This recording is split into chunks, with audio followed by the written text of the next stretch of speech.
Okay, No. Recording in progress. welcome everyone, in person and online. This is a regularly scheduled meeting of the Zoning and Planning Committee. I'm present at the start of the meeting, the Vice Chair, Councilor Oliver from Ward 2, Councilor Albright from Ward 5, Councilor Getz joining us from the committee online, from Ward 3, Councilor Wright, from Ward 4, Councilor Krinsman, also joined by the Commissioner of Inspection Services online, and also our very able counsel, Andrew Lee, and as a guest, Councilor Block, not only a member of the committee, but always welcome. And others, I'm sure, will join in. If I miss somebody, please alert me. Andrew, can you hear us all right?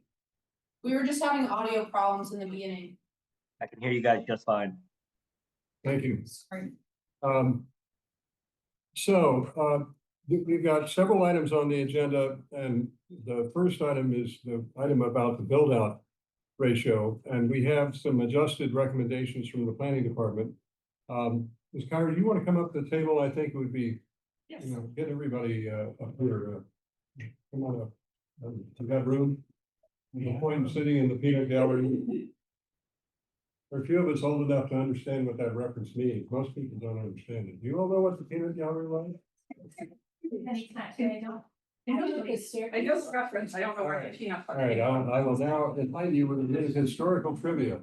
Back in the 50s, there was a TV show, an early kids TV show called Howdy Doody Time.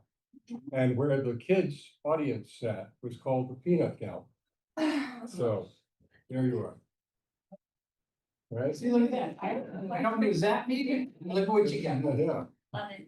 The historical trivia will win you a pizza the next time you do a trivia fight. Also, we've been joined by Councilor Kelly from Ward 3, who's the chair of the Land Use Committee. Welcome.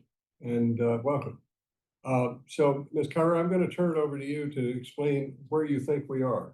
And I will do my best. Thank you. Let me share my screen. also joined by Councilor Leary from Ward 1.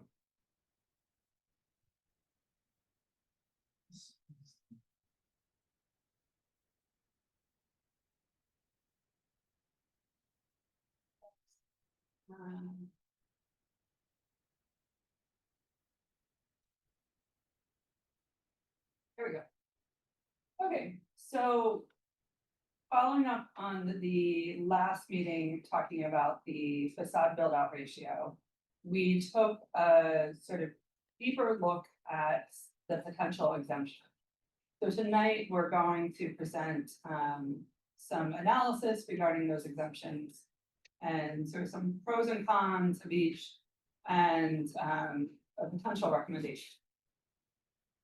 So we looked at 4 different exemptions. Now, just to sort of refresh everyone, at the last meeting, there was consensus around exempting lots with less than 50 feet of frontage. And that helps take care of sort of the really narrow lots, as well as those oddly shaped lots that might have just a small amount of frontage and then open up wider. That would be really difficult to apply this to. So this is just looking at primarily what counts towards the facade, and we're still assuming the 60% maximum facade build out ratio. And this applies just to single and 2-family homes. So tonight, we're going to walk through 4 options. One, where the portions of the front facade that are set back a certain number do not count towards the 60%, where portions of the building under 1.5 stories do not count, where there are 2 different ratios, one for the portion of the facade in the front, one for portions that are pushed back further. And then a new one that we took a look at that was just applying to existing non-conforming facade ratios and allowing a bit of an expansion by right on those. So I'm going to hand it over to Lauren Rapport from UTEAL to go through the analysis for each of the options. Thank you, Jen. I just want to make sure, can everybody hear Lauren? I want to meet. Anybody not hear Lloyd? Anybody hear me? Well, or Andrew can hear us, so it looks like they got it. Got it, okay. Anthony's got his thumbs up. Travis or Lloyd? Allison's got his thumbs up. We're live. Oh, sorry.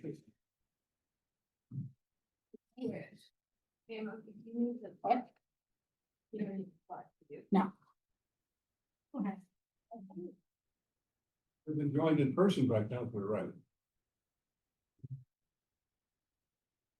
All right, with that, I'll start with option one. So option one is maybe one of the simplest options that we'll discuss tonight relative to the exemption analysis. And this essentially looks at what if you were to take a portion of the facade and set it back a certain distance from the frontmost facade.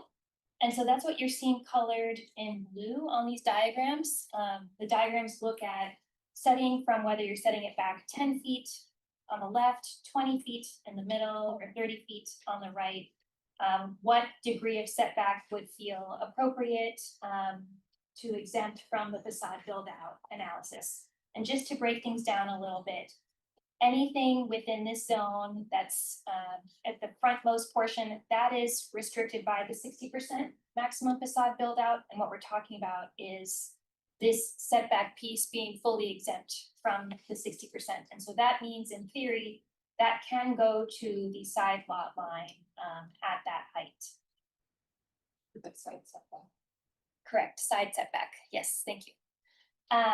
And so we think 10 feet maybe is creating too minimal of a separation. You're still going to perceive the mass of the building because that setback isn't quite so great. 20 feet feels a little bit more meaningful. You're going to perceive the mass being broken up more certainly than you would at 10 feet. We looked at 30 feet as well, and at that point you're really starting to push the mass pretty deep into the lot, which we think might be a bit excessive.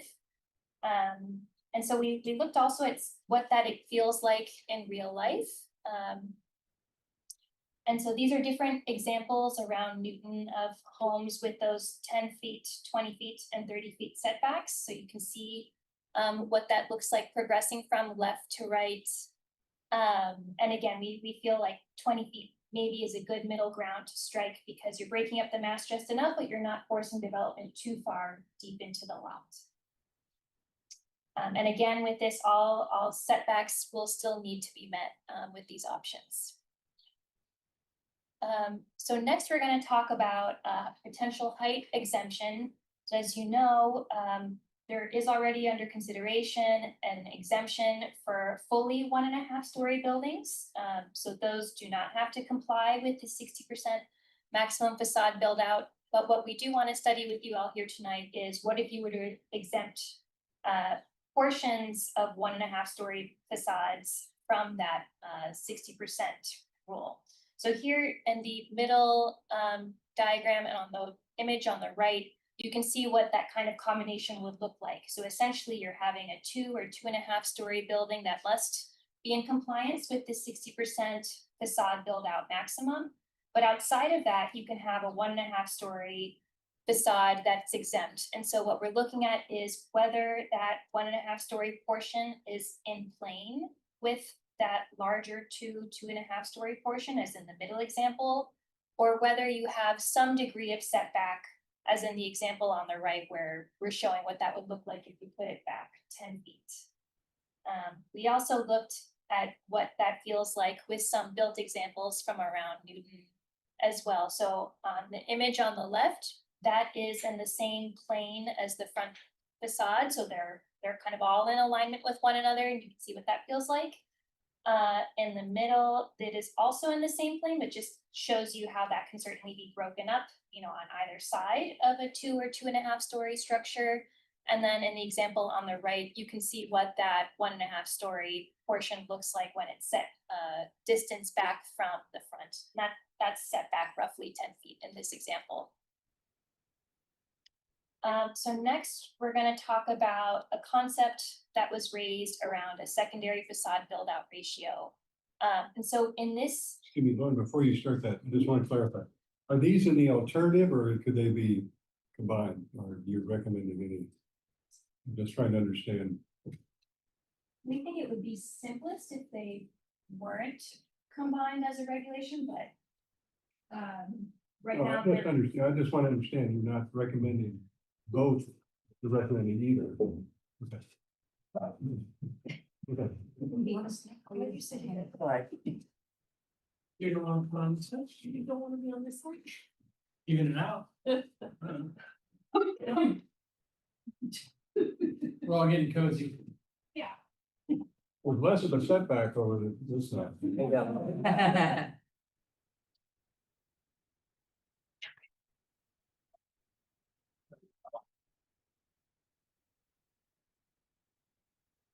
We've been joined in person by Councilor Danbert.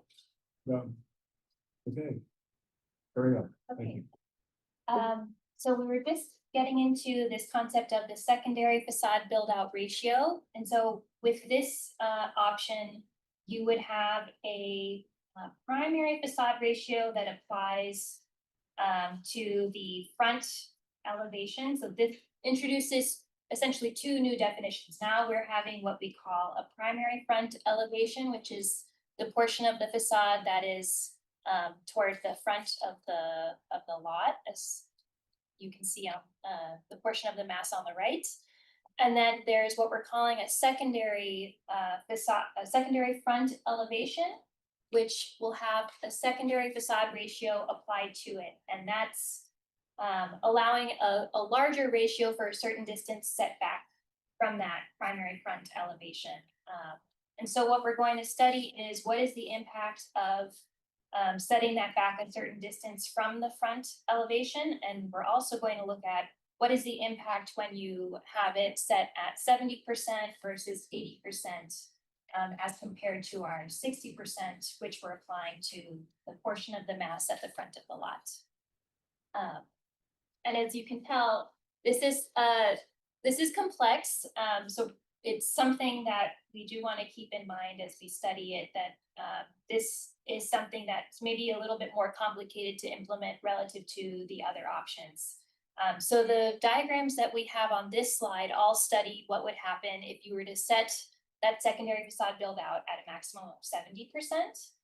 And you can see that it's resulting in what we're calling a modest development increase. So you can have with the 60% facade build out, 57-foot wide building. But once you increase to 70%, you're allowed to have a 66-foot, 6-inch wide building. So you're getting a little bit extra there.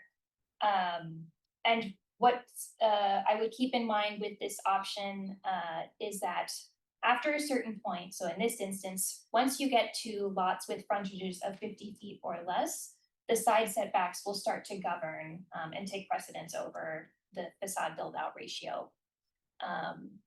And you can see what this looks like with the 10-foot, 20-foot, and 30-foot setback. Again, we still feel like 20 feet is kind of hitting the right middle spot of these options. And then when we go to 80%, things change a bit. So you can see certainly that you're taking up more space on the lot. And you are allowed a more significant development increase. So whereas before we had a building that was 66 feet, 6 inches wide for 70%, with 80% in this example, now you can get to 76 feet wide with that increase. With 80%, however, for lots with frontages less than 75 feet wide, the side setbacks will govern. And 75 feet is not a small number for a lot width. There are many lots in Newton that are of that size. So just bearing that in mind with this example. So I think with that, maybe I'll pass things off to Jen to, oh no, forgot. Sorry. So this slide is a summary of the 70% and 80% options. So on the top row, you can see that's what the 70% options look like. On the bottom row, that's where you can see we have the 80%, which allow you the more significant development increase. But again, at lots less than 75 feet wide, the side setbacks really start to govern in those instances. So with this option, we really think that it is introducing a measure of complexity that isn't present in the other options that I've gone through earlier. And we, you know, we do think that it would be difficult for ISD to measure and implement this, at least relative to the other options we're looking at on the table. We do also think that given the two different ratios, it is presenting extra complications for development. And it may, you know, potentially offer some confusion for others to get used to it, because this is a pretty novel concept. All right, excuse me. The fourth option we looked at. Colin, sorry. You want to close the window? or- No, it's fine. The fourth option we looked at was an amendment to the de minimis section of the ordinance, which allows certain extensions of nonconformities by right, rather than requiring a special permit to extend the nonconformity. So this will create some non-conforming homes, because it's introducing a new aspect to the zoning, and not every existing home will meet it. So this is targeting just allowing some sort of minimal additions to those non-conforming homes as of right. So we're proposing here a 10% increase in the building width for if it's non-conforming just for the facade ratio. So you would still need to meet the side setbacks. In this example, you have 100-foot frontage and an existing home that's 68 feet. So that's non-conforming at 68%. And you could add on 6.8 feet to the existing home by right under this option. But would still need to meet those setbacks on either side. So here, just sort of highlighting some of the pros and cons of each of these options. Option one, which is the step back, and again, we would recommend the 20 feet. It, you know, promotes some articulation, so you disincentivize that flat facade. It allows probably the most flexibility of the options for both new construction and existing homes. On the con side, you can still build to the setbacks as you can today. You would just get that sort of differentiation in the elevations in the street. Option two is exempting portions that are under 1.5 stories. So this reduces sort of the impact of the portions of the house that might be closer to the side setbacks. It does limit some flexibility for existing homes, in that you would be sort of limited to that 1.5 stories, if you were putting on an addition, say. Option three was the two facade ratios. For this, you wouldn't, for large lots, you wouldn't be able to build all the way to the side setback. Under, 75 feet, for example, you still could. This one we think is most difficult to implement. Would not recommend this one.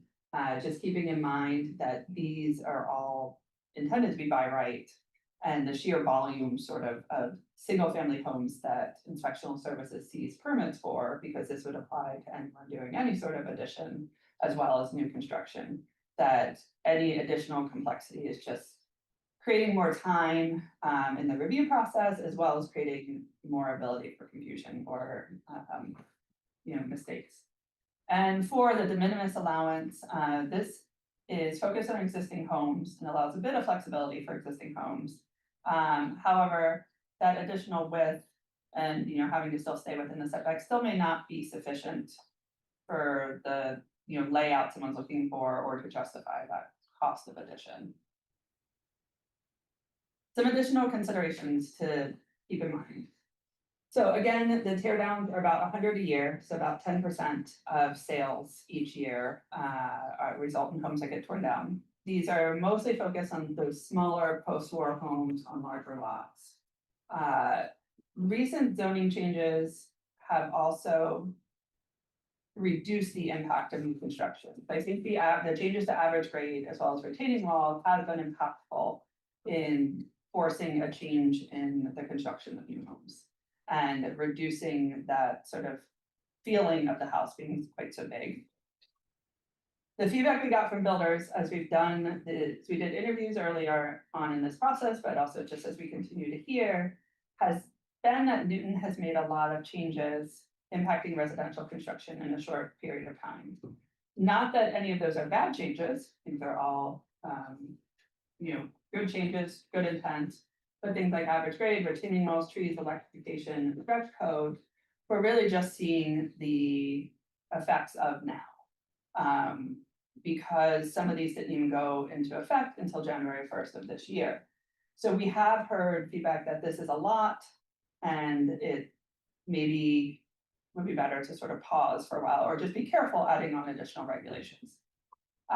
We've heard some concerns about new energy requirements, making renovations sometimes less feasible, potentially leading to less investment and or more demolition.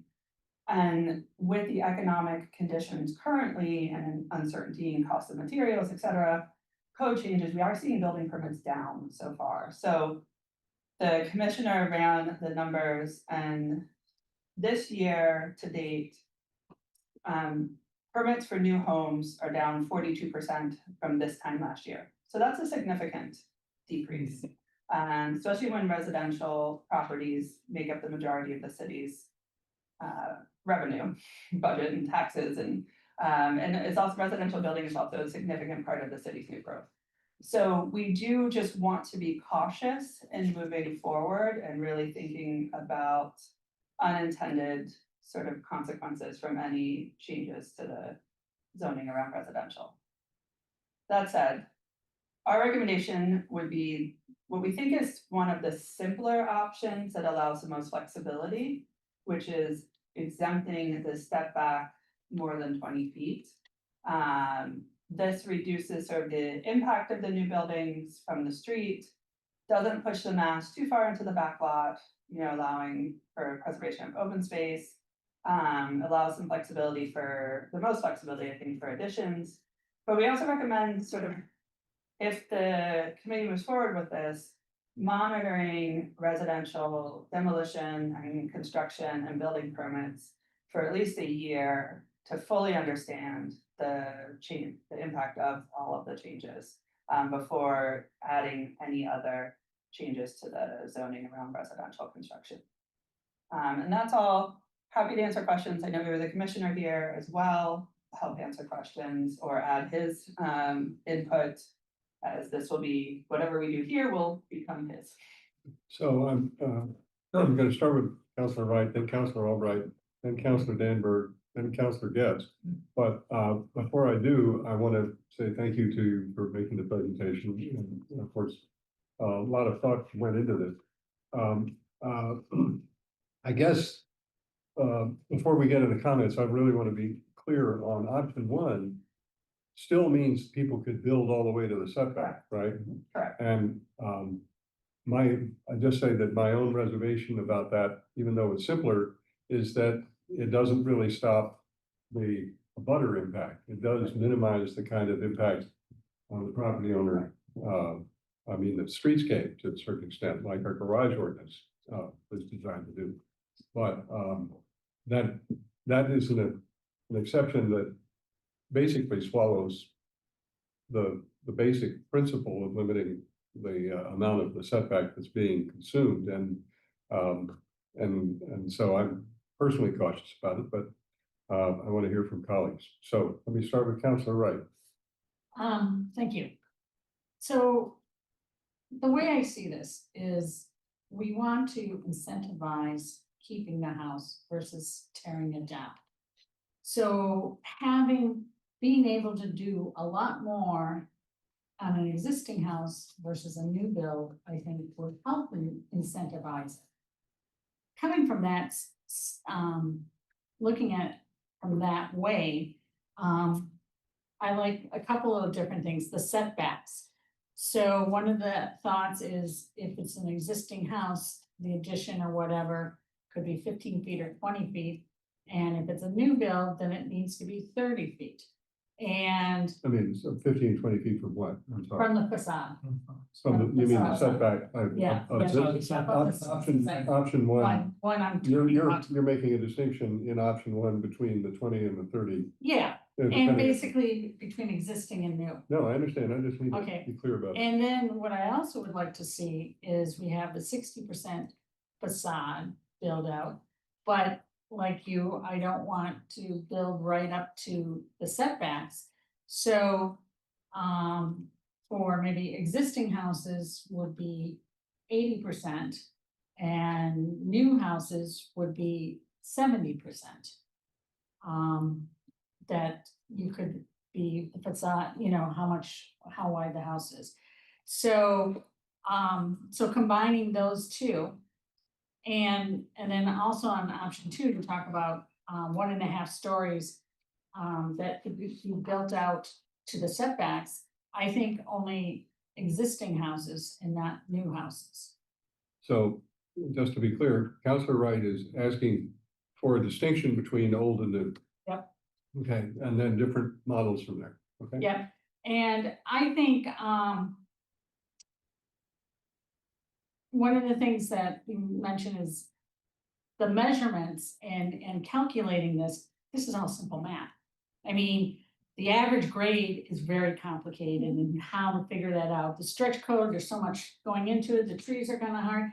This is, you got a width of your lot, you just, you know, do a multiplication, 60%, 70%, 80%, whatever, and then you got a number. And the same as, you know, setting it back.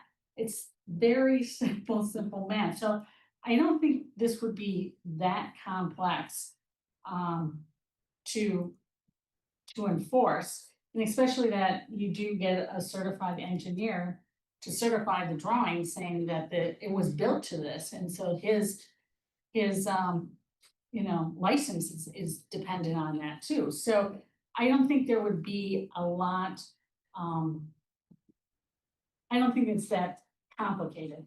And then the idea that this puts in a complication for development and potential confusion, again, this is very simple math, and architects deal with numbers and math all the time. So I don't see this as very difficult for them compared to the average grade. I mean, looking at the average grade and stuff, that gets complicated. And then the different code changes, I think this is pretty simple.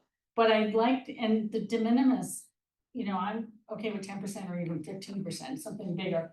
Again, you want to help people who are keeping their houses and adding on versus tearing down.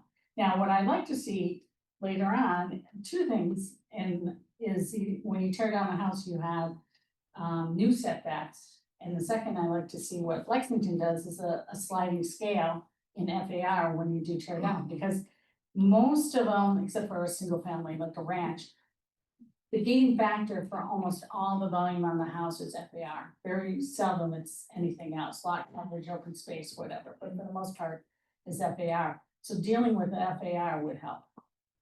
Can I ask that we talk about those separately? Yep. Okay, I just want to get reactions to the presentation. I now have Counselor Albright, Thank you, Mr. Chair. and if there's a hand up there, somebody will let me know, right? Nothing so far. Well, welcome forward, and I'm interested to hear more about Council Wright's new versus old being different rules, but my concern is that we are not really thinking about how people want to live when we make a rule. Should it be 10 feet, 20 feet, or 30 feet? You know, you gave us an example of one piece of the house going this way, the other piece going this way, and therefore, okay, we can put it back 30 feet, but most people don't have houses like that. And I looked at my house and all the houses near me on Commonwealth Avenue, where my wing, so to speak, is set back maybe 5 feet. And I think most of the setbacks, when you walk up and down, I mean, I walk back and forth between Lowell and Chestnut every day. And most of the setbacks are like 5 feet, 10 feet at the very most. And when you start requiring 20 feet or 30 feet, you're changing the way people live in a house. So I think the primary thing I want to say is that I think we have unintended consequences that we have not taken into account, and that really, really worries me. I think that's my biggest point. That we're making rules about how people live in their houses, and sure, architects will work with numbers and they can do anything with numbers and math, but how do people wanna have their houses? And you know, your recommendation of 20 feet is scary to me because as I said, my house is maybe 5 feet. And what's wrong with that? And actually my house with it is 65% of my lot. So it doesn't even meet the standard. And the house next to me, which is almost exactly the same, is 65%. So I think I'm not sure, as I said, I didn't understand at the beginning that we were gonna have this rule apply to old houses as well as new houses. And so I think we have gone too far without thinking clearly about the implications of this. And I don't think this is ready for prime time to vote on that. And can I ask, just clarifying on Yes, old house meaning existing house? existing. I'm Just wanna sorry, make sure, no, no. like, just make, I'm Existing. like, we talking pre-53, what do we? Yeah, okay, no, got it. I'm All right. sorry, No, sorry, that's all right. bad language, sorry. No worries. You have a very old house in my case. You know, it doesn't matter. My house is 100 years old. Yeah, I got you. I know, you got me beat. Mine's almost 200. By 3. Anyway, Counselor Dan. Mine's not 400. Yeah. I agree with what Counselor Albright is saying. I don't think that if we look at the January goals that we set, it doesn't stop tear downs. This doesn't really do anything to stop tear downs. It doesn't help us increase affordable housing. And I'm wondering what are we trying to accomplish here? What are we trying to do? I see this as hindering additions. There are many of the houses in Newton are smaller homes on smaller lots. And these are the houses that people can afford, better afford, because there's no real affordability in this city. But if we make it more difficult, more burdensome, more costly, require hiring an engineer, and hiring an architect, a lot of people who are trying to do something reasonable to their house to make it more livable, do it with a contractor. And they don't have to hire an engineer at an additional cost and hire an architect at an additional cost. I think we have to be careful about making it more burdensome for the majority of people in this city to try and put an addition on their home so that they can use the home in the way we now use homes, which is we expand our kitchens and we have family rooms. Sometimes people don't have enough space in the back, so they need to do it on the side. I think that I'd like to hear more about existing versus new, and why are we making different regulations for new versus existing? That the only thing that I can think might come out of that is that that might help to avoid tear downs. Because if you can do more to your existing house than you can to a brand new house, okay, you have that there. But I don't see any benefit to this city at large with all of our small homes that are already fairly close to their setbacks, if not at them, having to have expanding to a 20 to 30 foot setback just seems to me too burdensome. And that we are creating regulation that we don't need. We're creating regulation that's further going to hinder people from making their houses more livable. So I think that's what I have to say for now, but the idea of having to prove that you are within certain parameters now, instead of just taking a tape measure and making sure that, you know, you're within the setback. A lot of people can't afford this kind of burdensome regulation, and I don't see that it does us any good. I think that it's gonna, I listened to, Councilor Danby? Yes. Yeah, but I want to give other people the chance. I'll be not just, I'll be short, don't worry. I listened to Jen Kyra when she said that building permits are down 40-some%. What did you say, 40%? New home permits are down 42%. Yeah, why? Do we want more regulation? Is that gonna help us out here? So I'm done, but that's I mean, I don't where, want you to. that's where I am right now. Okay, I want to get everybody a shot and then we'll come back. Great. Don't forget, and then I have, Commissioner Ciccarelli, Yeah. and also our counselor, I think Counselor Leary has got a hand up. Do you want to do the commissioner first? You might want to respond. Is he wanting to respond? I can respond. I thought Council Larry had her hand up first.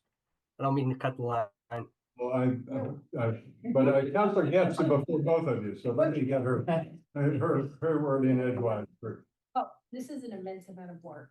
And thank you so much for that, because I think that you're distilling and you're getting to a place where you've really sort of, gotten to this point. And that's an incredible amount of work. I did a site visit for that, or I went to the three examples that you had set, in terms of just to see what what it looked like, in context. And I think there was a lot at play. I mean, grade was influential. Just in terms of, you had to take the context in terms of like seeing, how things evolve. And I think that you're getting to a place where it looks like L's. Wait. Oh, it looks like organic growth, in the sense of it's evolving and it's not that significant, in terms of how the additions happen. I appreciate the fourth one, in terms of the de minimis, in terms of giving an opportunity to build, and it's, the 10% is good. But the main distinction, I think that Councilor Wright hit it in the beginning, we've got to differentiate between new construction and existing. That's, I think, the most important piece, because it's going to feed to, what we're going for in terms of minimizing tear downs. And so we want to, give a percentage more to existing, so that then that's incentivized and, it goes forward versus tearing down and then building, to the setbacks. Because I think we're trying to get away from that sort of planar read, when, you go by and it's like eating up the full lot, and it's a very kind of, there's not much open space, it's just a very difficult. I think we want to get to a place where by right, people can add their additions and then preferentially to the back. But we're not solving the problem, we need to get to a new place, in terms of trying to figure out how we can, either use the new lot standards or, and I'm fully supportive of revisiting FAR.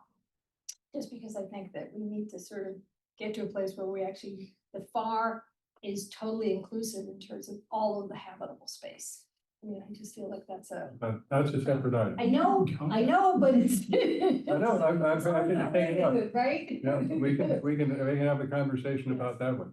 Yeah, yeah, that's it for me. Okay, right now. I'm apologies. Now, Council Larry, the commissioner has yielded to you, and I'm certainly. That's fine. So The you're, commissioner can go ahead. no, that's the other way. You get. Oh, okay. I'll be brief. I was going along the lines of restricting flexibility, and particularly my concerns were with impacts on open space and possibly having to remove more trees. And also what I wasn't quite sure whether you were focusing on new construction versus existing homes, but it sounds like that's still under discussion about how that will work. And also, how can we make FAR just work better? Because that does give us the most flexibility. So those are my questions and comments. Thank you. Okay. Thank you, Commissioner. Thank you, Chair. I'm in the agreement with Councilors Albright and Danberg, where um, I'm not sure what this change is supposed to do. I don't know if it's supposed to limit tear down. I don't see it happening.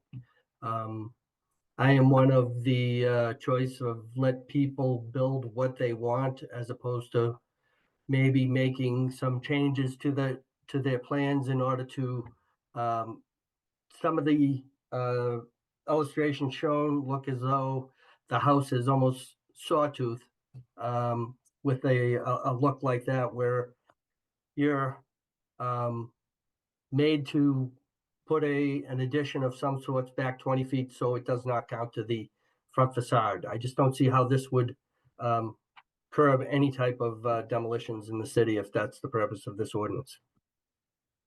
Thank you, Commissioner. I'm not sure we thought this is a demolition control, but if it may be worth going back and taking a look at the original reason the planning department and UTIL brought this to us, because they had some examples that have faded in memory, but of properties that were built right up to the side lot lines, which adversely affected the streetscape and adversely affected the abutters. And so the whole genesis of this item was really to try and respond to that, which I thought members of the committee looked at and said, we don't like that, let's find something better. And so we've been on the quest for something better. Now, maybe we haven't managed to succeed yet, but I think it's important to acknowledge that we started from that premise. But I appreciate your comment, Commissioner. Yeah, I also look at it too, Mr. Chair, that pushing the building towards the back of the house is going to be more, I think, effective to the rear and side neighbors and reduce rear lots, rear backyards. I don't know, for the pleasure of the residents to enjoy their yards in the back as opposed to the fronts. So it's just my opinion. This is one of the challenges we have that our Vice Chair, Councilor Oliver. Great, thank you. So I think I'm in agreement with most of the comments I've heard so far. It does seem to me that as we go through this process, I want to make sure that we're still trying to keep in mind everything that I heard from Councilor Danberg, everything that's Councilor Albright mentioned, Councilor Wright mentioned, in terms of let's make sure we're addressing not only how people live in their homes today, but how they could adapt their existing home to suit their needs moving forward, i.e. an addition as opposed to a tear down. That was the whole genesis of this, just to be slightly repetitive there. I do also, like, as we get into kind of the front facade and allowing that to exceed our, to really go setback to setback, I feel like we've kind of just stopped having what we were after in the first place in this. As much as I understand like the impact of the viewability from the street and the total massing, or at least the impact of said massing, we're now talking about,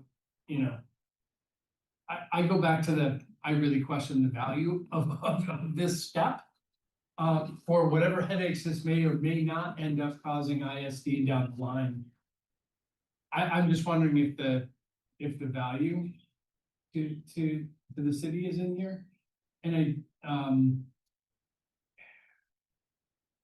yeah, I'll just stop there. I have a few other concerns, but I think.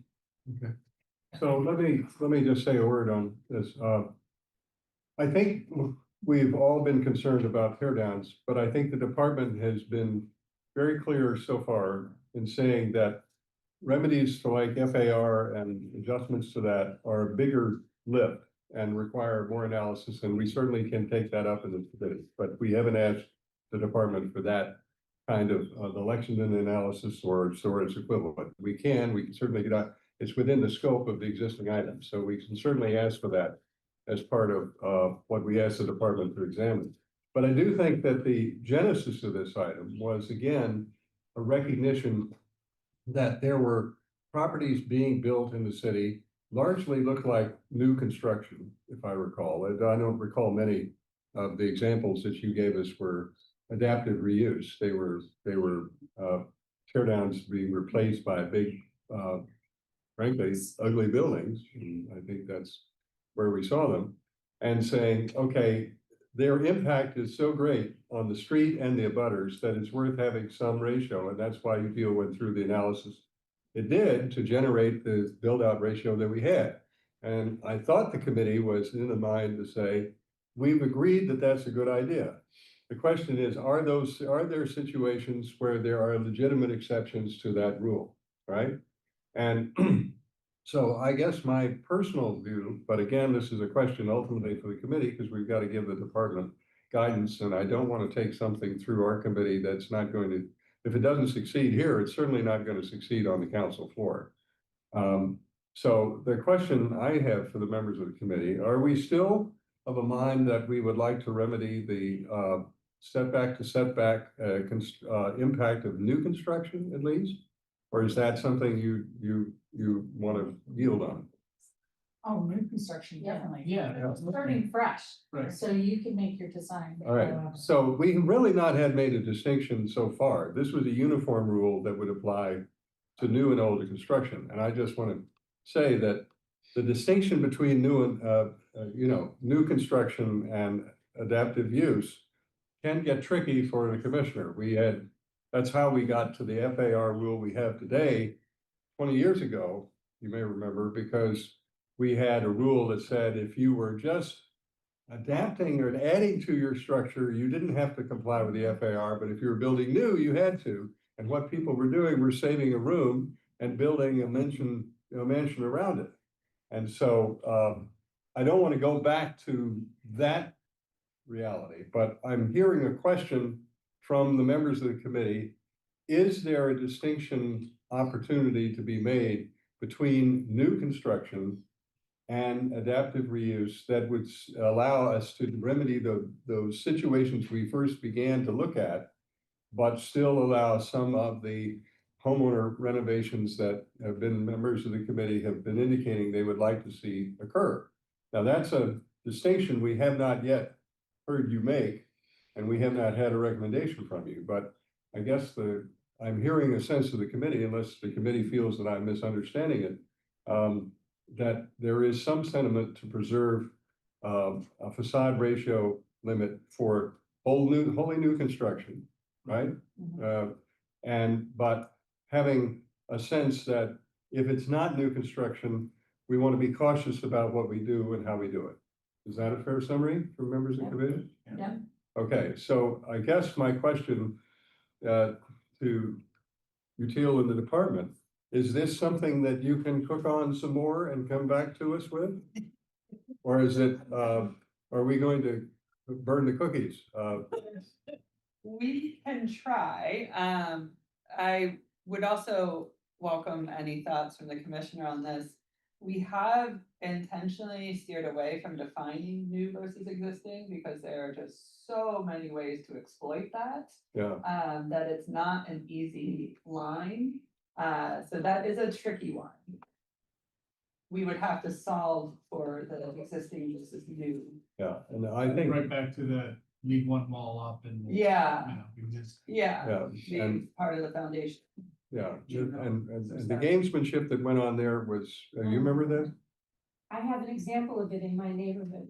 It was a small, two-family ranch, single story, and it became a huge two-family house, huge. I mean, maybe 7,000 square feet put together, and they saved one wall.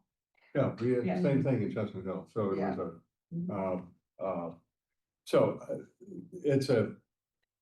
it may be that we're essentially tying a knot and asking you to untie it, that it's going to be very difficult to do, but I guess I would not want to yield the opportunity that we have to try and remedy something that we've all agreed is not in the public interest. And, if we slow down buildings that don't work in the city, that's the result of, just like we did with retaining walls and like we've done with the redefinition of how we measure, where we measure height from. that may have some impact, but we want the right kind of buildings to be built because they're going to be there for years. So I think that I guess I would be willing to entertain a motion to hold this item, but ask the department to look at this, and we might have to have a public hearing on some modified version of this in June in order to preserve the opportunity, because we're running up against the 90-day clock, which Mr. Lee has reminded us about. I think, isn't that already good? I thought we already would be outside of the 90 days if we. Right, that's why we may need to have another hearing. Another hearing. Oh. Right, sorry. Yeah, Councilor Danbury. I would entertain a motion to hold. I'd also like to, see if the commissioner has any opinion on what we're talking about, as far as new construction versus existing. Could we ask the commissioner, Certainly. the chair? Commissioner, do you have any views on new versus existing construction? In what relationship are we talking about? Giving more leeway to existing homes to do more than a brand new? There's a sentiment in the committee that if your house needs an addition and it would run up against the limit that we are proposing of 60%, that we want to have a way for that to be done. On the other hand, if someone tears down your house and replaces it setback to setback, 3 stories or 2.5 stories up with a building that we've seen early in the process, members of the committee do not like that outcome. So the question for you is the administrative one. If someone comes to you and says, I'm doing a renovation as opposed to new construction, can you make that distinction if we drew the ordinance properly? I mean, if the ordinance was written properly, I could enforce that. Okay.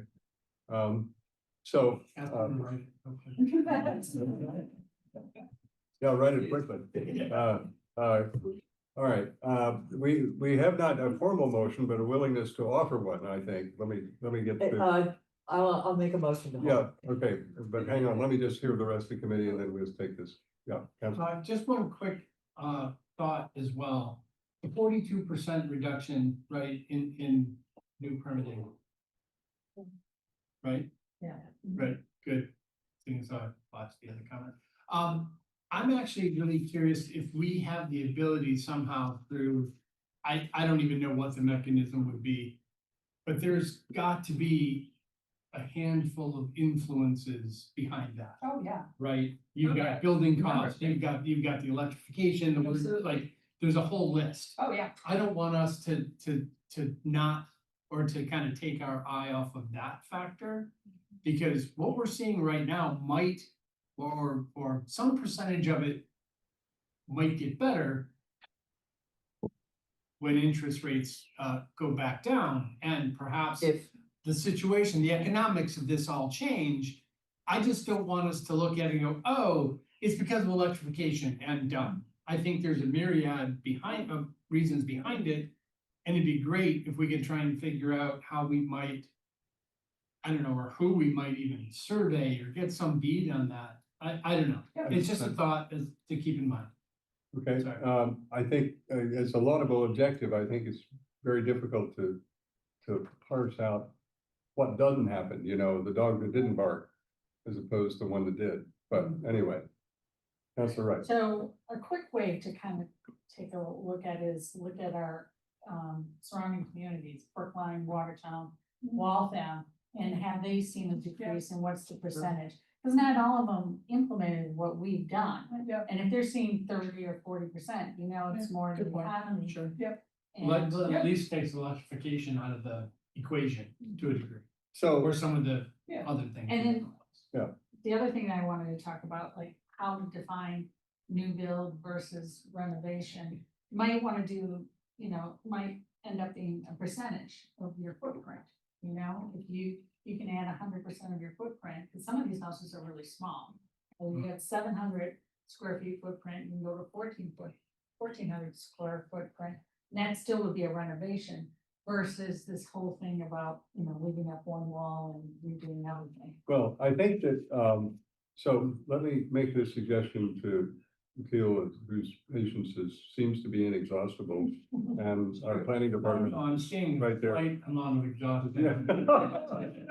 She's five Miller Centers. You can have our village centers. You can do anything. Fair enough, fair enough. So, I think what I'm gonna suggest is that, yes, assuming we have the motion to hold shortly from Councilor Danbar, that the department take a look at the original situation and see if there's a distinction to be made between new construction and renovation, but with some idea of kind of an objective standard like Councilor Wright has been talking about, to try and maybe other communities in our cohort have made those distinctions. So it may be worth reaching out to those communities and say, have you made any distinctions like this? And so how have you done it? So that we can give the commissioner something he can minister and doesn't end up being an exception that swallows the rule again. But I do think the original intent of this item was laudable because it was saying, we're not trying to change the economics of the project itself, but we're certainly trying to change what it looks like and how it affects the neighbors. And now that I think is a legitimate early objective. And if we would ask you to maybe come back for the June meeting with what we might call son or daughter of facade limits, and then see what that looks like. I do think that, and this is something we should talk about offline, the question of looking independently at FAR. I'm hearing sentiment among members of the committee that that's worth revisiting at some point, and we ought to think about how to do that. But that's within the scope of the original items we have, but it's not been a lift we've been willing to take yet because it's a bigger analysis and it takes more time.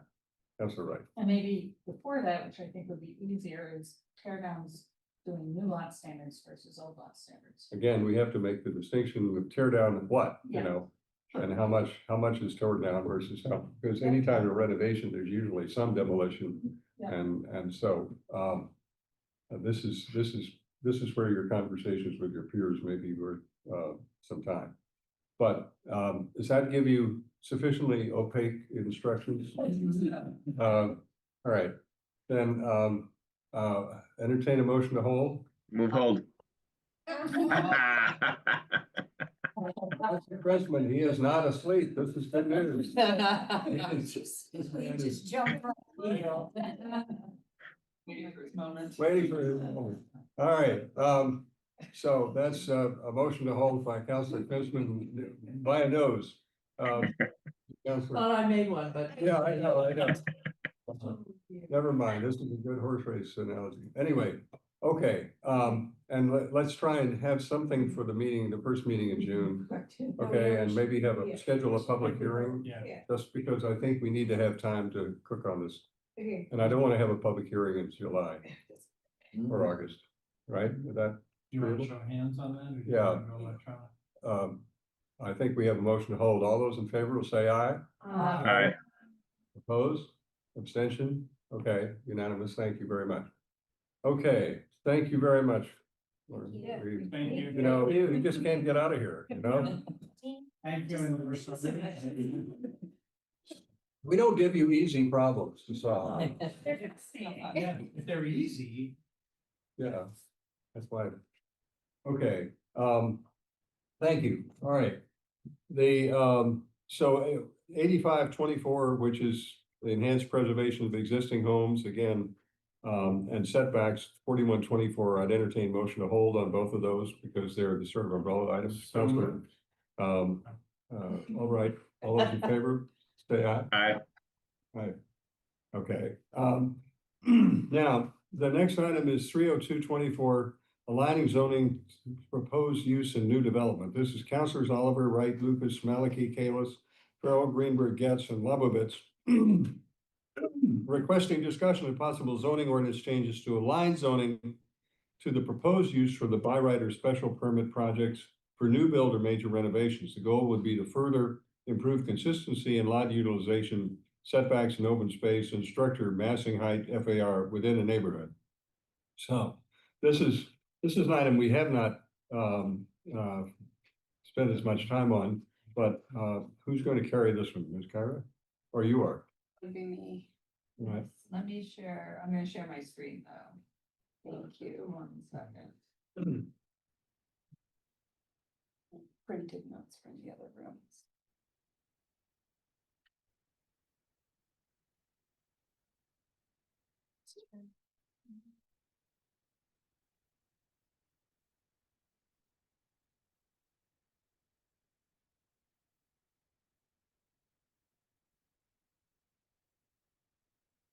Wonderful. All right, you ready?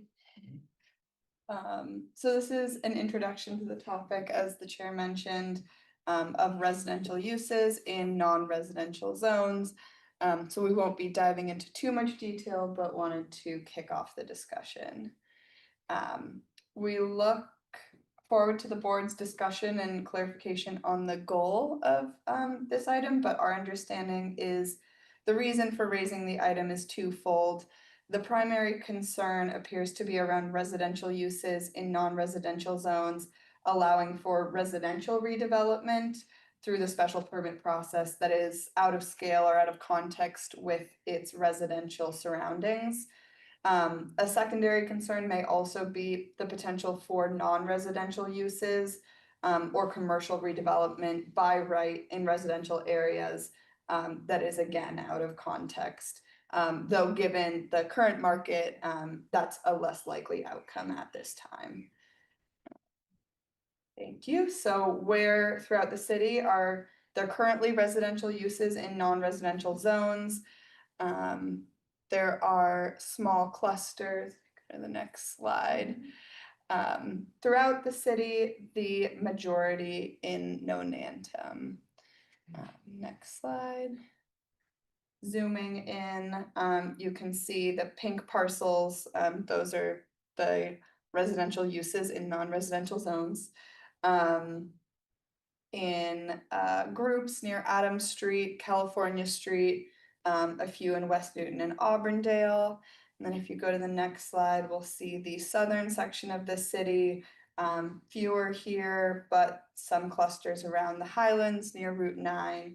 And just one, I believe, maybe 2 or 3 in Oak Hill Park. So we'll quickly run through a few examples. Starting this, we're looking, we did our kind of first field visit out in Nonantum, just given that that's the biggest cluster. Here you can see 40 Los Angeles Street. The home outlined in blue is obviously residential use, but it is in a manufacturing zone. So if you can see, you know, how that fits into the zoning around it. The next example, 181 California Street, nearby, similarly manufacturing zone with a pre-existing residential use. We have 2 more, 4 Jassett Street. This is a business 1 zone, obviously residential use. And then 5759 Allison, business zone, residential use. And, you know, these are just examples to give a flavor of what some of these look like on the ground. Our options for addressing this concern are to rezone individual parcels based off of the specific criteria stemming from the concern. This eliminates the option for commercial or multifamily redevelopment in the future if we were to rezone for smaller scale residential. Another option is to alter special permit allowances for the dimensions of residential redevelopment in non-residential zones. This would allow for commercial or multifamily development in the future, and both avenues could be pursued simultaneously. Rezoning certain parcels and changing dimensional allowances for the remaining parcels, which could in the future pursue the special permit process. So if we pursue rezoning certain parcels, we're looking at what criteria, we would select to, evaluate those parcels. So if we go to the next slide, we can see, really it comes down to, parcels in which non-residential zoning appears to be out of alignment with current context and use. And one way of looking at that might be parcels which primarily front smaller scale residential streets. We go to the next slide. The parcels that we would not be looking to rezone, are parcels in which the residential use appears to be out of alignment with the current context and zoning. So those are parcels which are primarily fronting larger scale commercial, industrial, or mixed use streets.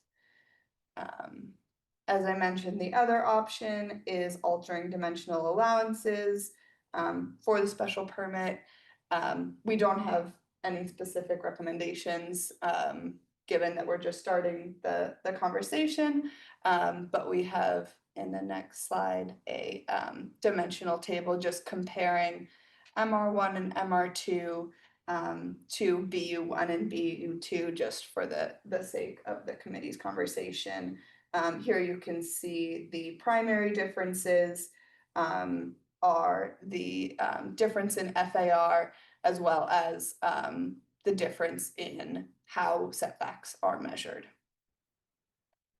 And with that, Question on that, the side setback, you have 30 feet on MR1, which is 7.5 and 7.5 on the side setbacks, that would be only 15 feet.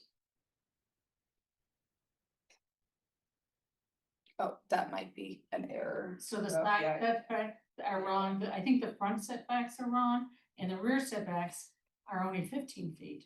So I think all those setbacks that are placed in there are wrong. Thank you for flagging that. Let me just clarify for committee and the public who are watching. The idea of zoning is that you put like uses next to like uses, and the theory is that if you put a residence next to a factory, it's not going to be a happy situation for the residents. So you put residences together and factories in a different place and commercial in a different place. And that's why zoning refers to zones. I mean, it really does have an origin. It's not just made up.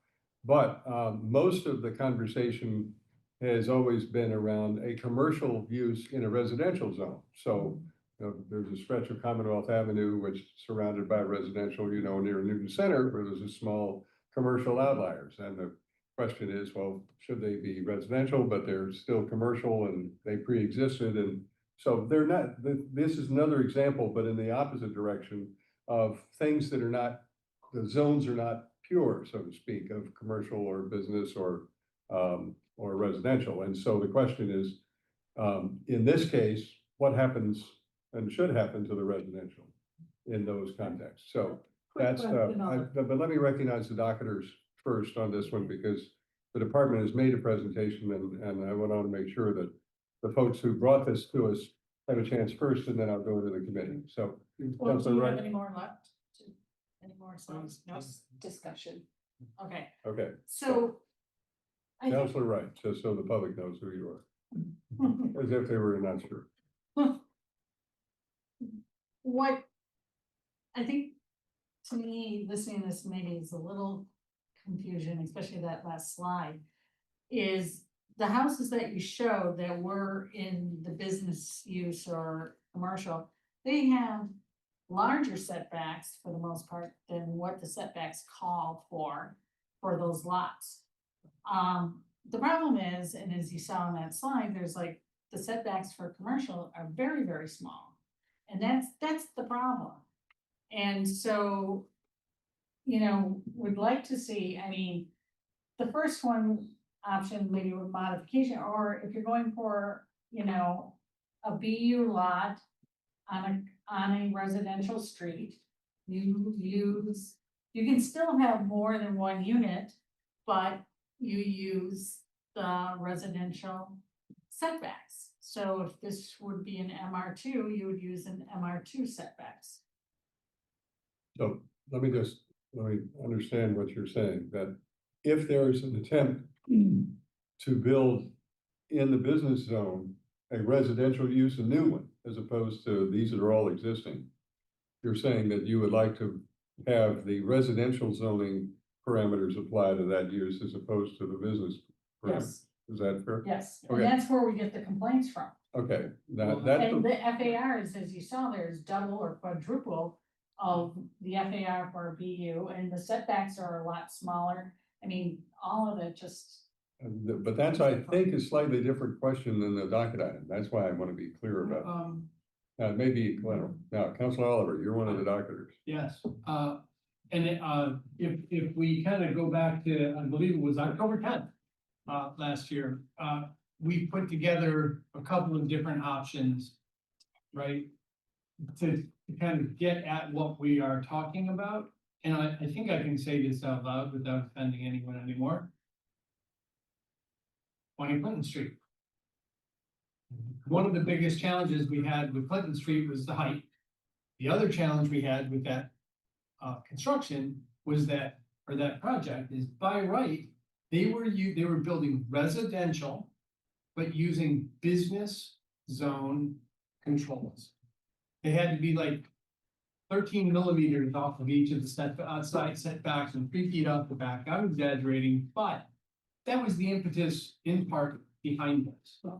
Because what we're trying to do is not to theoretically go in and rezone parcels, but to ensure that when someone came along and said, I'm gonna take a BU lot and I'm gonna convert it to residential, all residential.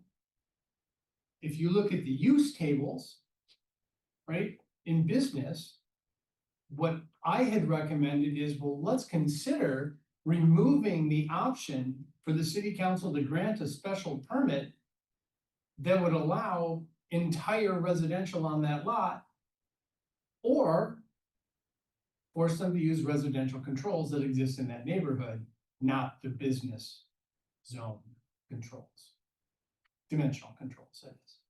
That was the intent. That's where we were trying to go with this. I also see that there are some interesting outliers, like the couple on California. Like, it might make total sense to re-study those. I think we already did that once on California Street, right? I think it would have been that particular parcel, right? It would have included that anyway. Yeah, So anyway, there are some other opportunities for us, I think, to realign what we want with, and there's a few places, the use tables, our ability to issue a special permit, maybe we remove that, unless, of course, they're adding, or we're forcing them into residential controls. In particular, where you're inside of a neighborhood like Clinton Street. And to be completely fair, the complexity increases when now you start to look at, well, you might have and we do have BU lots on Adams Street that are 100% residential, but they fit because they're on Adams Street.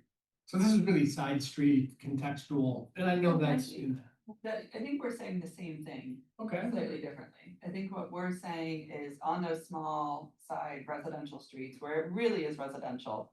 And it would be very surprising to see a commercial building go in mid-block, say on Clinton Street.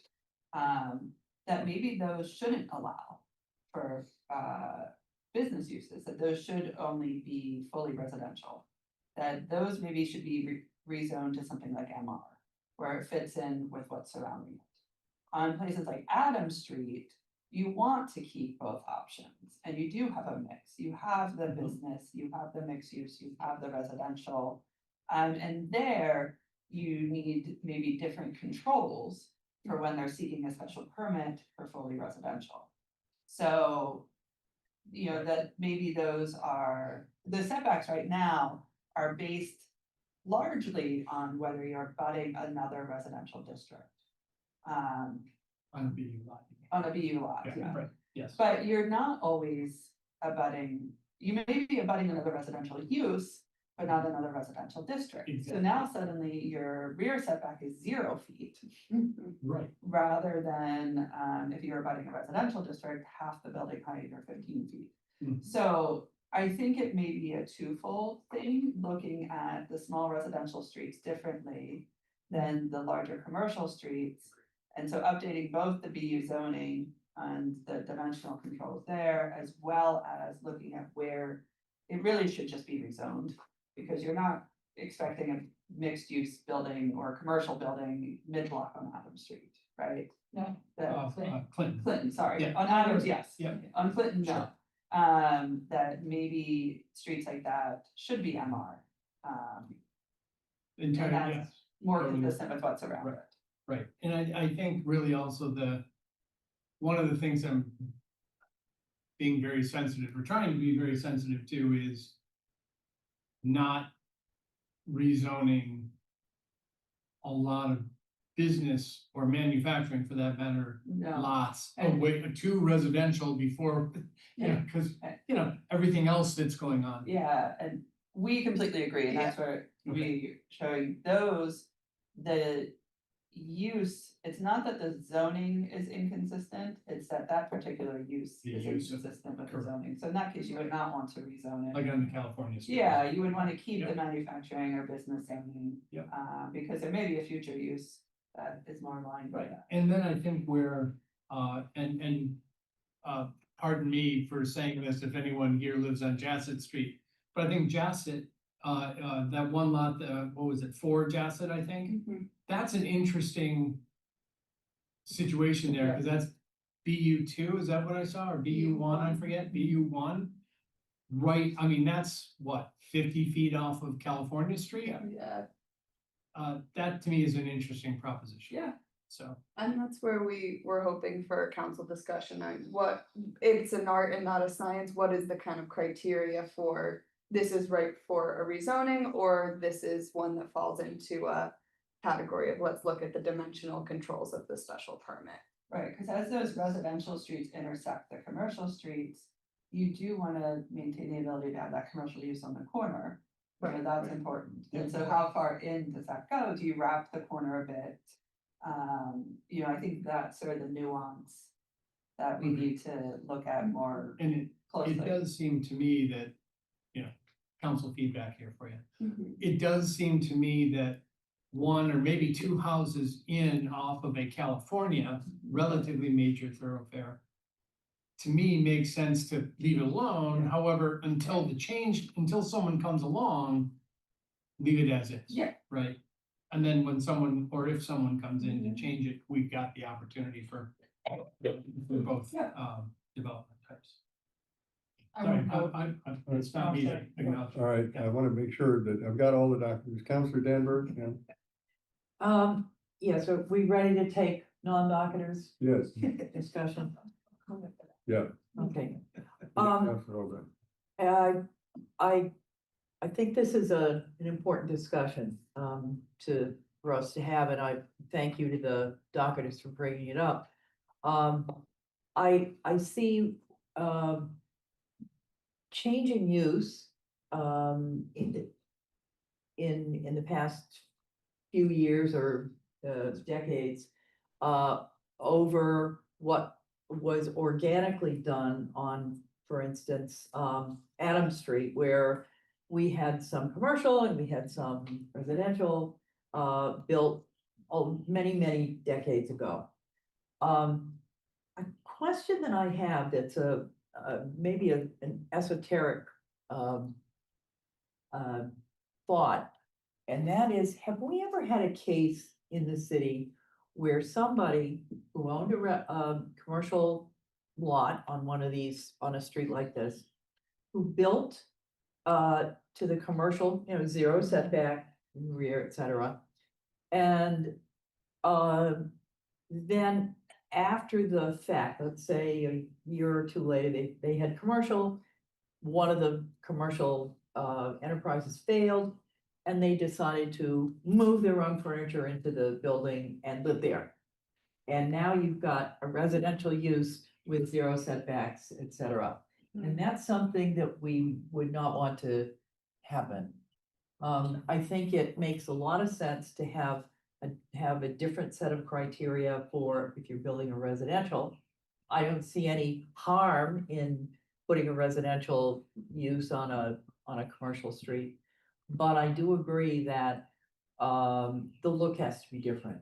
We can't be having, people move into commercial buildings because they can build them, to a different standard than they would have to abide by if they were to build a house. I don't have much more to say about this right now because I didn't understand when I was reading this today, what the goal was. And now that, thank you, John, for getting into the goal. But I want to hear more and, would be interested in seeing what other colleagues have to say. I have Counselor Getz. I actually am in complete agreement that, you know, if you change your use, you absolutely need to residential, and you need to pick up the residential standards. You know, I just think that this is incredibly egregious because it's, you know, you're taking advantage of like a very different scenario in the build to be at the lot line and double or, you know, the farm. So I think the trigger is the change of use. I think that this sort of requires a lot by lot under consideration at some level. Or Because it's, type of location versus, because like, Jen just pointed out, Yeah. like, you know, side street versus abutting you know, California street, relatively Right. large. Right. I agree. And I don't think the number of parcels is so large that we can't, you know, we would be Yes. able to do this lot by lot, you know, just even.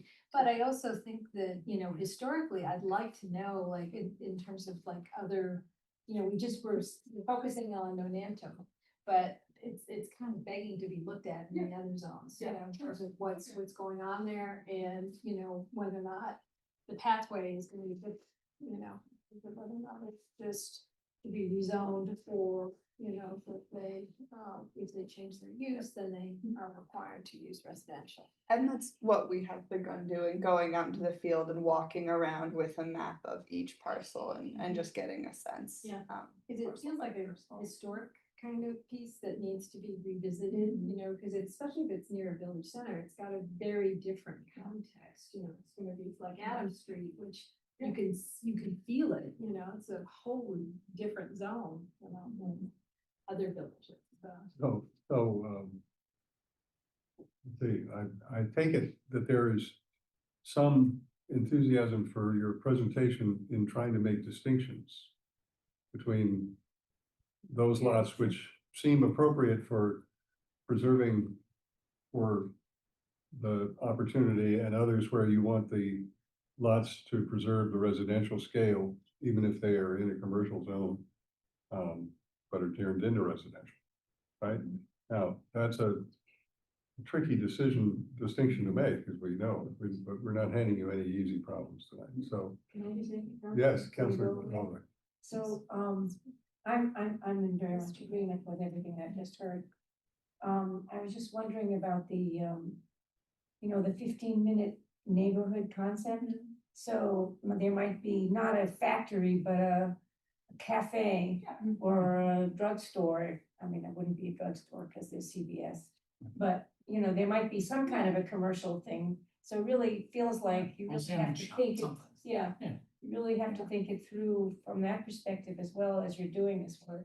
And that's where I think the corners are important, because you're not gonna see that happen mid-block, right? Someone's not opening that sandwich shop mid-block on a narrow, small residential street. But the corners, I think we probably wanna preserve opportunities for business uses. So thinking about not just the scale of the street and the nature of the street, but is it intersecting a commercial street?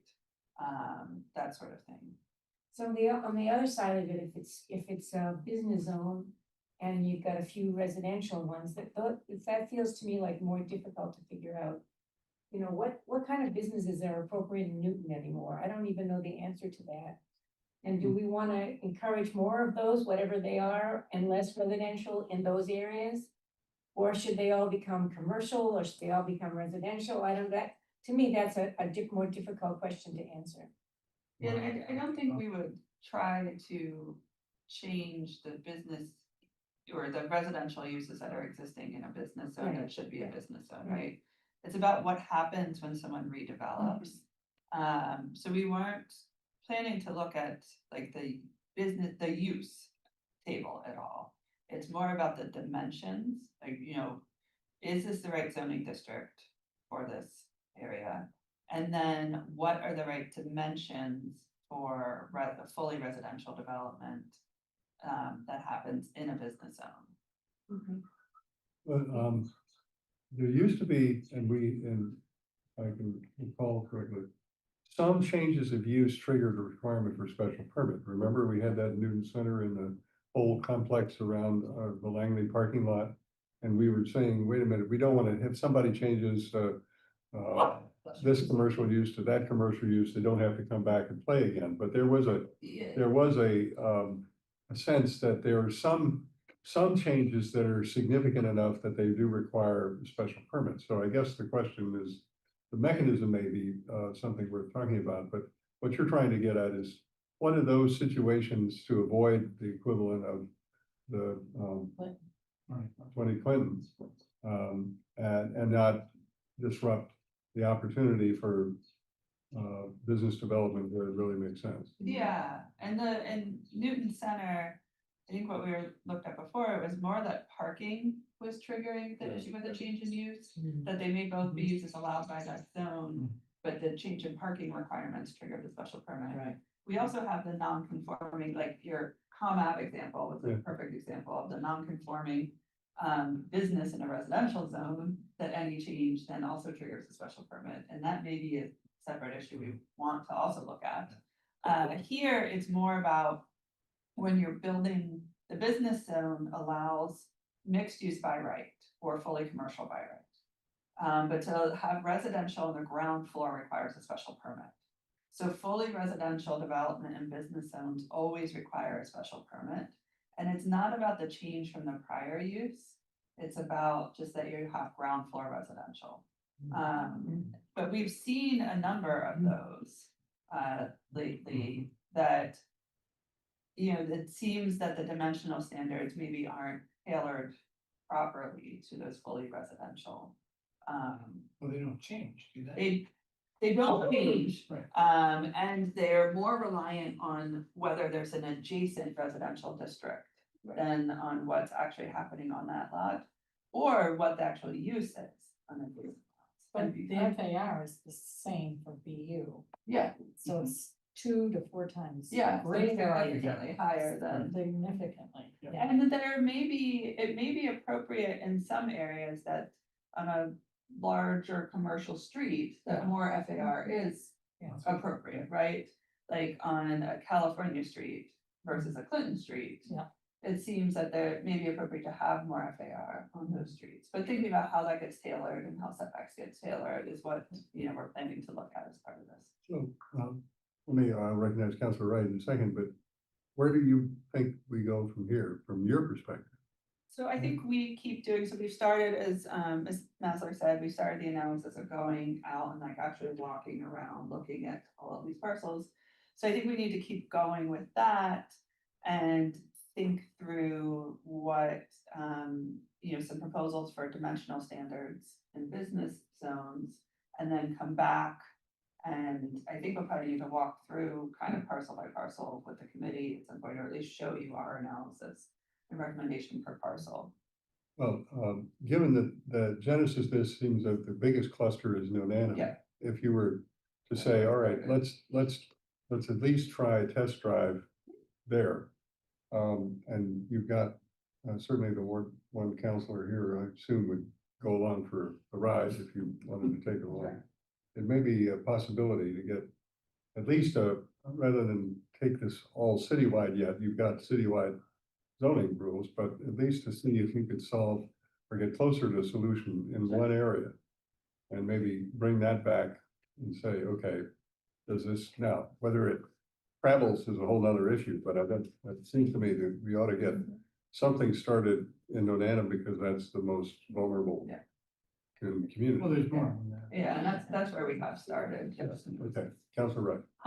So I differ, with my colleague over here. wrapping around the corner, you know, that's more case by case. I definitely wouldn't go 2 lots in. I don't even know if I would do 1 lot. It really depends what the width of that first lot is. If they buy the second lot versus it's a pretty big lot to begin with and then they add on. So I'd be careful about that. Fair enough.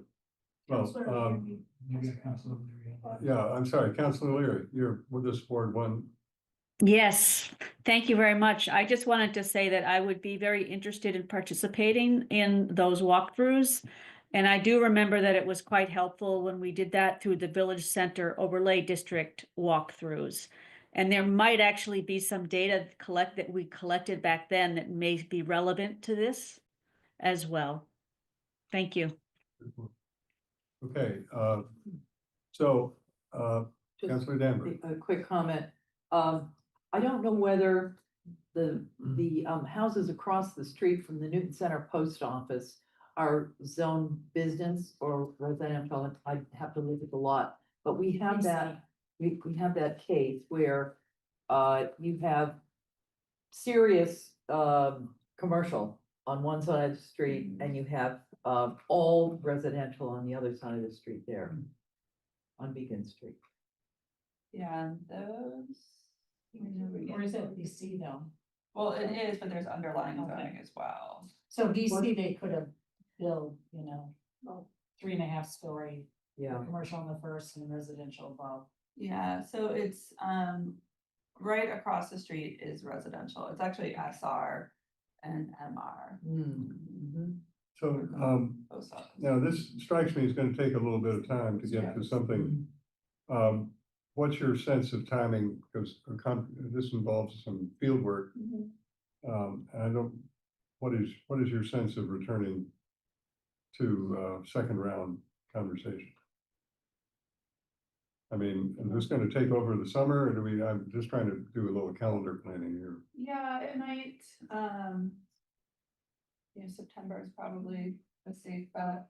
And we can do the field work over the summer and Okay. come back with some solid You guys recommendations. might just want to set up an office. I don't know the answer. Have your satellite. Yeah. Right. The law firm I used to work for had an overseas office in Edgartown, once you know that. Yeah, that was it.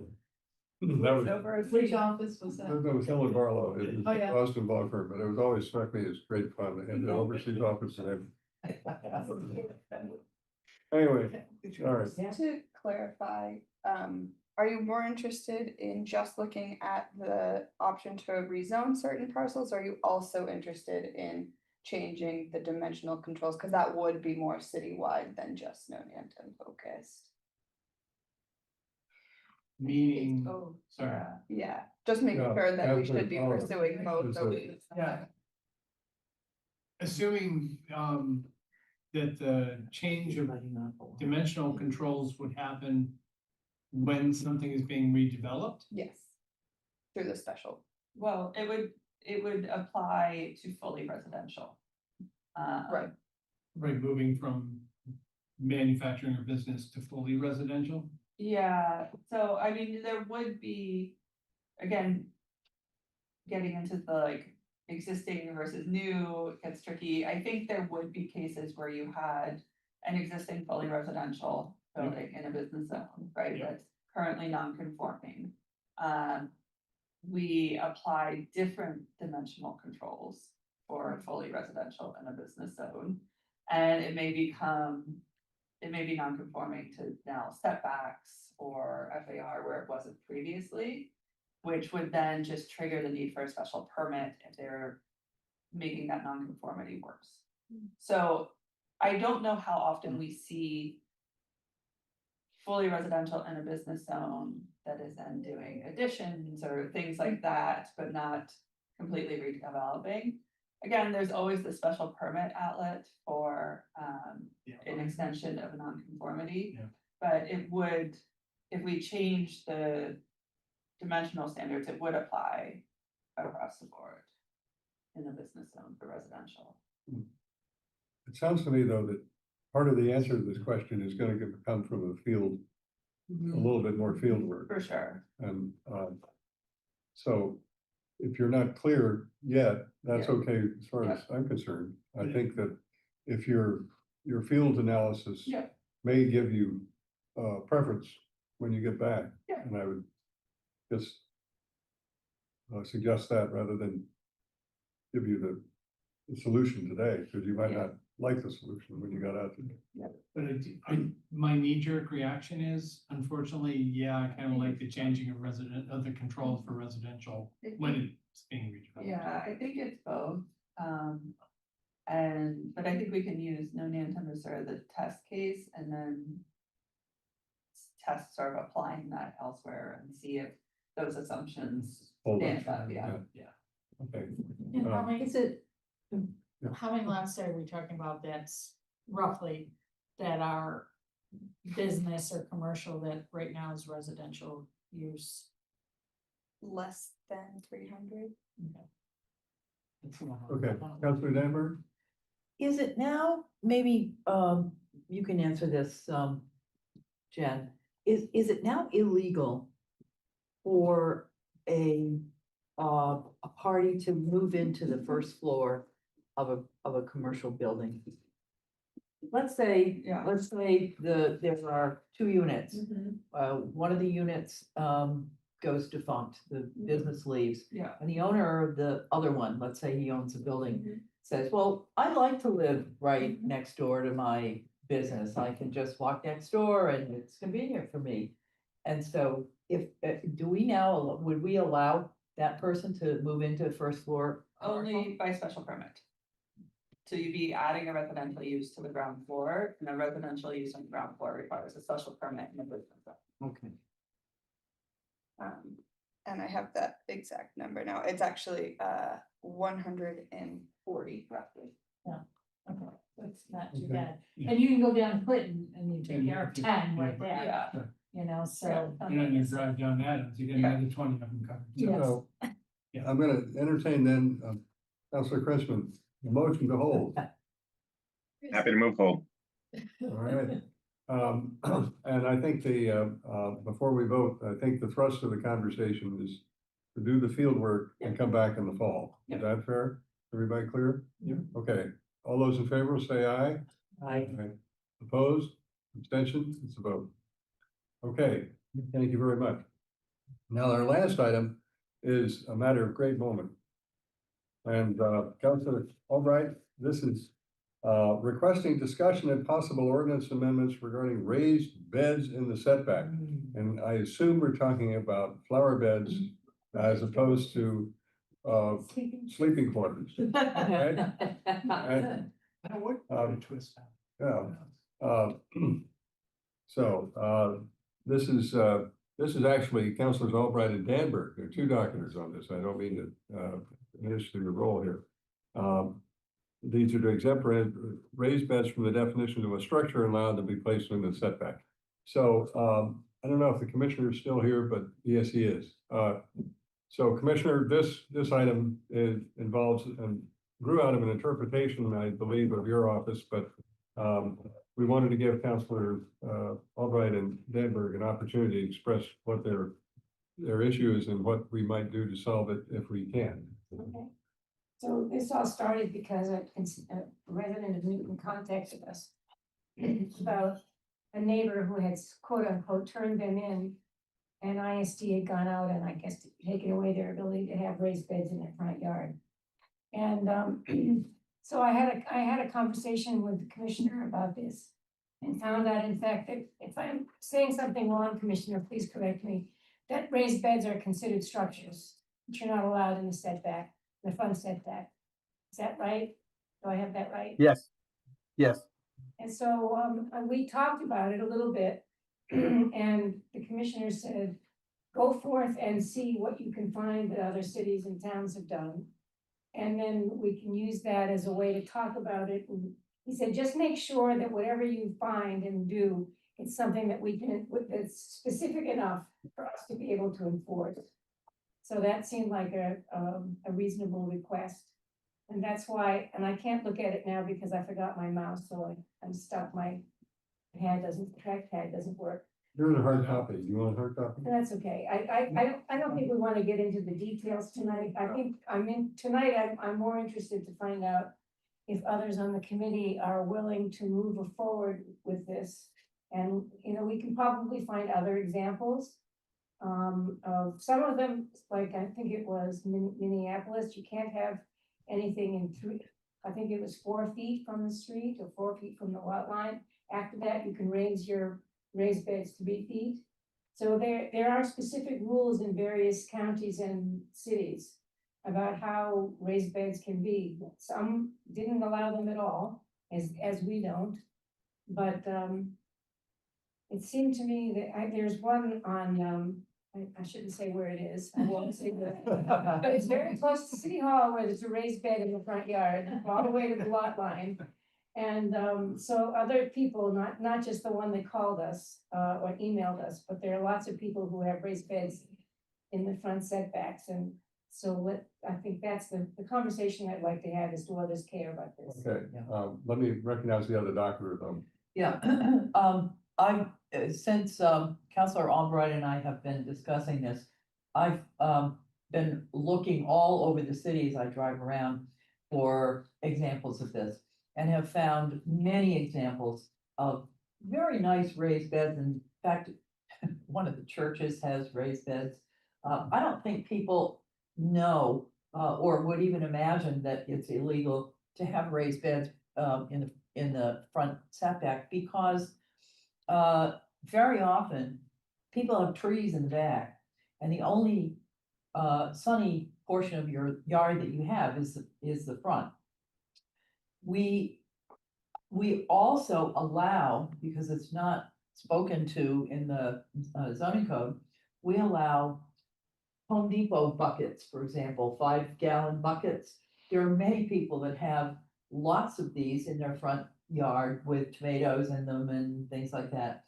And although they don't look as nice as a nicely planned raised bed, we allow those. So we're allowing the use, but because of the definition of a raised bed as a structure, we're preventing people from using, in many cases, the only sunny spot that they have in order to raise some flowers or a garden. So yes, I'd like to also know whether this is something that people have ever thought about, and whether we think we should move forward with it. I hope we do. So I'm gonna recognize Counselor Wright, Counselor Getz, and then I recognize myself. So we allow retaining walls of 4 feet into the setback. So I see no reason to get around this. You could do a retaining wall of 2 feet, and on the backside another 2 feet, and then you have 2 retaining walls and have your bed inside of it. That would be legal. And that's all by right. Violating the spirit of the law. Yeah. Oh, a lot of contractors do that. So, yeah, so I see no problems. Counselor Getz? My only thought was, for public safety, just even in terms of having a raised bed right at the sidewalk, back of the sidewalk, because I worry about people stumbling or, they're in the walk, the right of way, and then they hit a wall, in terms of, it was that was my main concern, was the proximity to the lot line. Because it's one thing to be in from the setback or 4 feet, it's not truly in the right of way. But once you start getting into a place where someone could, for the public safety, end up stumbling or, be walking with someone else and not paying attention, then it becomes really problematic. And that's why some of the cities, I forget which one, said, okay, it has to be 4 feet back from the lot. And most of them are. So Yeah. this is an idea that actually I'm not wild about, and I'll tell you my concern. Okay. The problem is that I've become aware of the power of critters, and that the critters need fences to keep them out. And the problem with the raised bed is not the bed. The problem is that it soon morphs into a fenced-in arrangement that changes the character of the front yard. And we've worked very hard with our fence ordinance, and I've seen some examples where people I don't think have complied with the recent construction, to try and make the front streetscape not walled off. in effect. And so I'm cautious about creating an exception, which all of a sudden we turn around and you talk about the unintended consequences. We've got effectively walling off sections of the front yard. And we try and keep the setbacks clean as much as we can in the city. That's been one of the, I think, hallmarks of Newton that people like. And now, it may be an irony to say that we're the garden city and won't allow raised bed, but at least I think the question is, how does it work on the landscape? And how does it fit in? And because it is a pretty durable structure. I mean, in other words, it's not just a pot which you can take away and move back and forth. It is a really almost permanent arrangement. It takes a lot of effort to put in, it takes a lot of effort to take out. So I would be cautious about creating an exception unless I knew more about it, but that's just my view. You know, some of these raised beds are only 12 inches or 8 inches off the ground, so they're not high. Well, there may be a height parameter that would be, although the Right. question is if you grow corn in it, it becomes, you know, very tall, so. Well, you could do shrubs that are 10 feet. That's tall. right, you could build a shrub, you could put a Yeah. shrub in or a whole line of arborvitae right on the, literally right on the sidewalk. I grant you that, but that's, but. More people do that than to have the raised beds. Yeah. And if we limit the raised beds to 2 or 3 feet, I mean, I have no problems with that. So how would we move, I mean, can the planning department help, or do you want us to continue to do research, or? We can help if you are able to do more research, that will help us move it along. We can do more. Yeah, Oh, yeah, actually, right, yeah. two I've got hands up. photographs of- Counselor Chrisman, I'm going to recognize you on this first before I go out to the committee, and then I'll go to Counselor Larry. I'm supportive of this. I don't have a problem with it or the concerns that have been raised. I'm supportive of expanding this and offering this use. Okay. Counselor Larry, and then Commissioner, you may have some views on the subject. Welcome to Counselor Larry. Thank you, Mr. Chair. I also would be supportive of this issue, and I was just at the Newton Conservators dinner where the Angino Farm farmer was talking about having the ability for more Newton residents to grow some of their own food and how important that is. And I also would think it aligns really well with our effort to create more pollinator space. I do understand your concern about things looking possibly a little messy or with the fences, but I think it's a solvable problem. I don't think you need fences in a lot of raised beds. And I would invite people to also look at the Lincoln Elliott School's raised beds, which have been there for many years now and look beautiful. And often they have a lot of sunflowers there, and I think it adds it. The other thing is that some people do not have good soil, and really raised beds is the only way that they can grow flowers. So I'm very interested in exploring it. Thank you. Okay. I do think there may be differences in historic areas too, but that's there may be some thought about how that plays out with the historic district. They could still have Home Depot buckets, however, in their yard, because that's, the zoning code doesn't speak to that. They couldn't have a raised bed, but they could have 20 Home Depot buckets with tomatoes in them. Home Depot buckets can move. But Yeah, but don't usually they do were that by moved themselves. They move out. I moved some of them, so I know what it's like. Anyway, I think Commissioner, you have any comments? Yes, just, yeah, a few things that come to mind, and as I was talking to Councilor Albright about this last week. Along with raised beds, typically if you're growing plants, sometimes plants need to be supported. Now you have posts typically at each end of the raised bed with a rod or a top piece going across where you string up your beans or your tomato plants. And listen, this is just common in gardening. I know it. This is where things start to get a little hairy with raised beds. This is often accompanies a raised bed. And what sometimes happens also is what might be, if you were growing wildflowers in your raised bed, maybe the neighbor next door, the neighbor across the street may think it's not as appealing as you and we get a complaint that it could possibly be overgrowth, or these are the things that ISD runs into with things like this.